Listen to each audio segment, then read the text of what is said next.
ব্যৱস্থা হ'ব। আমাৰ ভাৰতবৰ্ষৰ আধুনিক শিক্ষা ব্যৱস্থা ব্ৰিটিছসকলে প্ৰৱৰ্তন কৰিছে আৰু আমাৰ যি প্ৰাচীন নিজস্ব শিক্ষা ব্যৱস্থা আছিল ভাৰতবৰ্ষত, নালন্দা অমৃত বিশ্ববিদ্যালয়, তক্ষশিলা, সেই প্ৰাচীন শিক্ষা ব্যৱস্থাক নৎসাৎ কৰি ব্ৰিটিছে এক আধুনিক শিক্ষা ব্যৱস্থা প্ৰৱৰ্তন কৰিছিল ব্ৰিটিছ সাম্ৰাজ্যবাদৰ স্বাৰ্থত। ভাৰতবৰ্ষখন শাসন কৰিবলৈ ব্ৰিটিছক কেৰেটীৰ দৰকাৰ হৈছিল। ভাৰতবৰ্ষখনক শাসন কৰিবৰ কাৰণে বিষয়া দৰকাৰ হৈছিল আৰু সেইসকল বিষয়া কৰ্মচাৰী সৃষ্টি কৰিব পৰা এটা শিক্ষা ব্যৱস্থা ব্ৰিটিছসকলে ভাৰতবৰ্ষত ভাৰতবৰ্ষৰ ঐতিহ্য জ্ঞান তাক আগুৱাই দিয়া, তাক চৰ্চা কৰাৰ কাৰণে নহয়, কেৱল এটা চাকৰি কেন্দ্ৰিক শিক্ষা ব্যৱস্থা কৰি তুলিছে।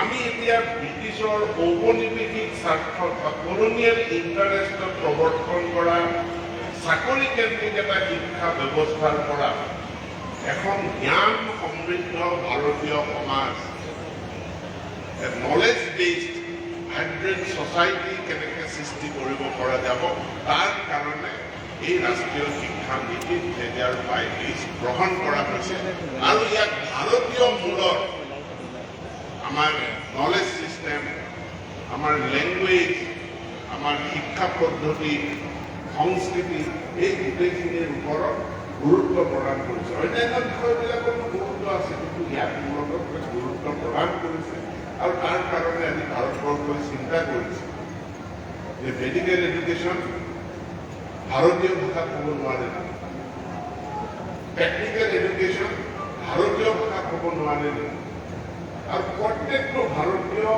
ভাষা তাক আনুষ্ঠানিক মৰ্যাদা দিয়াৰ কাৰণে এই ৰাষ্ট্ৰীয় শিক্ষা নীতিয়ে কৈছে যে প্ৰাথমিক শিক্ষাক মাতৃভাষাৰ মাধ্যমেৰে প্ৰাথমিক শিক্ষা দিব লাগিব।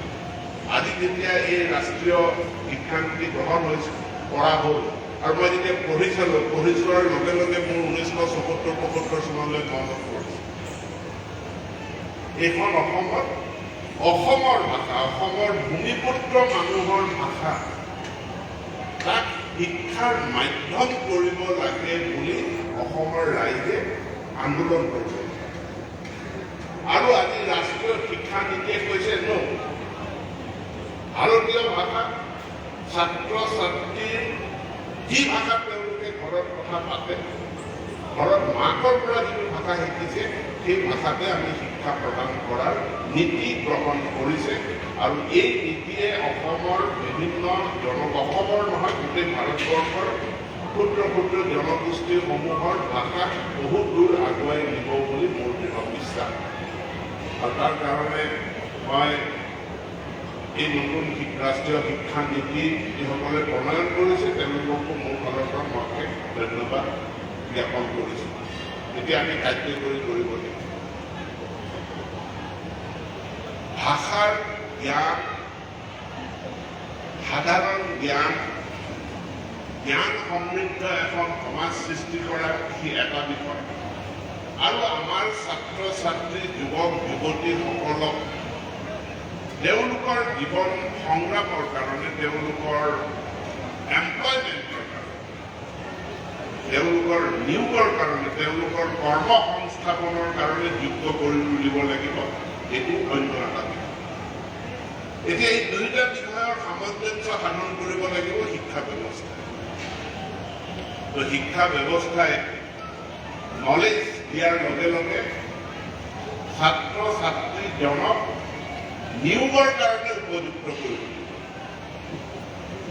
চাকৰি এটা পোৱাৰ কাৰণে, সংস্থাপন এটা পোৱাৰ কাৰণে বা সেল্ফ এমপ্লয় স্বনিয়োজিত হোৱাৰ কাৰণে তাক সক্ষম কৰি তুলিব লাগিব। এইটো আমাৰ সকলোৰে ৰেছপনচিবিলিটি আছে আৰু সেইটো কৰিবলৈ যাওঁতে আমি নিৰ্দিষ্ট কিছুমান পৰিকল্পনাও কৰিব লাগিব। আজি বড়ো সাহিত্য সভা এটা সময়ত আন্দোলন কৰিব লগা হৈছিল। আজি কিছুদিন আগত মাননীয় মুখ্যমন্ত্ৰী ডক্টৰ হিমন্ত বিশ্ব শৰ্মা ডাঙৰীয়াৰ অধ্যক্ষতাত নিখিল বড়ো ছাত্ৰ সন্থা, বড়ো সাহিত্য সভা তেওঁলোকৰ লগত এক সৰ্বোচ্চ পৰ্যায়ত আলোচনা হৈছিল। যিখিনি আলোচনাৰ জৰিয়তে যে বড়ো মিডিয়াম আৰু এই বিদ্যাৰ অঞ্চল তথা বিদ্যালয়ৰ বাহিৰত বড়ো বসতি প্ৰধান অঞ্চলবিলাকত যিখিনি শৈক্ষিক সমস্যা আছে এই শৈক্ষিক সমস্যাখিনি এটা এটাকৈ বাছি বাছি প্ৰত্যেকটো সমস্যাৰ সমাধান কৰাৰ কাৰণে চৰকাৰখনে পদক্ষেপ গ্ৰহণ কৰিছে। অহাকালিলৈ মাননীয় মুখ্যমন্ত্ৰী ডাঙৰীয়া আহিব, তেওঁ নিশ্চয় এই বিষয়ে আপোনালোকক অৱগত কৰিব। কিন্তু এটা কথাত আশ্বস্ত থাকক যে এটা এটাকৈ আটাইখিনি সমস্যা কোনো আন্দোলন নোহোৱাকৈ আমাৰ চৰকাৰৰ ফালৰ পৰা ব্যৱস্থা গ্ৰহণ কৰি আমি কামবিলাক কৰিলে। মই বড়ো সাহিত্য সভাৰ সভাপতি সাধাৰণ সম্পাদকক কৈছোঁ, মই আপোনালোকৰ মন্ত্ৰী নহয়, ময়ো এনেকুৱা জনজাতি আন্দোলনৰ মাজেৰে আহিছোঁ, মই আপোনালোকৰ মন্ত্ৰী নহয়, মই দিছপুৰত আপোনালোকৰ হৈ আছোঁ, আপোনালোকৰ মই অফিচাৰৰ স্পেচিয়েল ডিউটি, গতিকে আপোনালোকৰ কাম ইয়াতে কৰাৰ দায়িত্ব মোৰ ওপৰত আছে, মন্ত্ৰী হিচাপে নহয়, কিন্তু কিছুমান কথাত চেলেঞ্জ আহিছে, চেলেঞ্জখিনি এতিয়া বড়ো সাহিত্য সভাই ল'ব। মিডিয়াম হৈ গ'ল, 8 শিডিউলত অন্তৰ্ভুক্তি হৈ গ'ল, কলেজত আমি প্ৰৱৰ্তন কৰিলোঁ। কিন্তু এতিয়া তাৰ লগে লগে এটা কথাত আমি ফ'কাছ কৰিব লাগিব। এতিয়া আমাৰ আন্দোলন, আমাৰ প্ৰচেষ্টা যিটো থাকিব লাগিব সেইটো হ'ল কোৱালিটি এডুকেশ্যন। আমি বড়ো ভাষা, বড়ো মাধ্যমৰ জৰিয়তে কোৱালিটি এডুকেশ্যন আমি কেনেকৈ দিওঁ। কোৱালিটি এডুকেশ্যন দিয়াৰ কাৰণে অকল টেক্সট বুকটো যথেষ্ট নহয়, অকল কিতাপৰ দ্বাৰা আমি কোৱালিটি এডুকেশ্যন দিব নোৱাৰোঁ। কোৱালিটি এডুকেশ্যনৰ কাৰণে কোৱালিটি হিউমেন ৰিচোৰ্চ আমাক দৰকাৰ, কোৱালিটি মানৱ সম্পদ লাগিব, কোৱালিটি ইনফ্ৰাষ্ট্ৰাকচাৰ লাগিব, কোৱালিটি কাৰিকুলাম লাগিব। সেইখিনি সৃষ্টি কৰি ছাত্ৰ ছাত্ৰীলৈকে সেইখিনি যাতে গৈ পায় তাৰ ব্যৱস্থা কৰাৰ কাৰণে বড়ো সাহিত্য সভাই এটা প্ৰচেষ্টা চলাব লাগিব।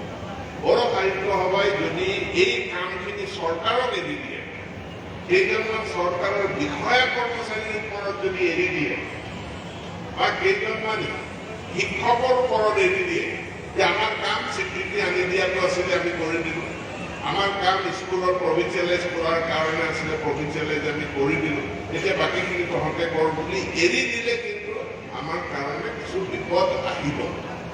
গতিকে এৰি দিব নোৱাৰিব, বৰঞ্চ আৰু সবলভাৱে, আৰু বেছি কষ্টেৰে, আৰু বেছি ত্যাগেৰে বিষয়টো ধৰিবহে লাগিব। এটা সময় আছিল আমাৰ লেংগুৱেজক লৈ বহুতখিনি আৱেগ আছে, আৱেগ থকাটো ভাল, ভৱিষ্যতেও থাকিব, কিন্তু আৱেগৰ লগে লগে ব্যৱহাৰিক কিছুমান কথা বতৰাও আমি বুজিব লাগিব। মই ক'ৰবাত টিভি মিডিয়ামতো কৈছোঁ যে লেংগুৱেজটো এতিয়া কেৱল মানে এটা ফৰ্মেল এডুকেশ্যন লোৱাৰ মিডিয়াম নহয়, তাতকৈ বেছি লেংগুৱেজটো হ'ল এতিয়া এটা স্কিল। এমপ্লয়েবিলিটিৰ কাৰণে স্কিল লাগে,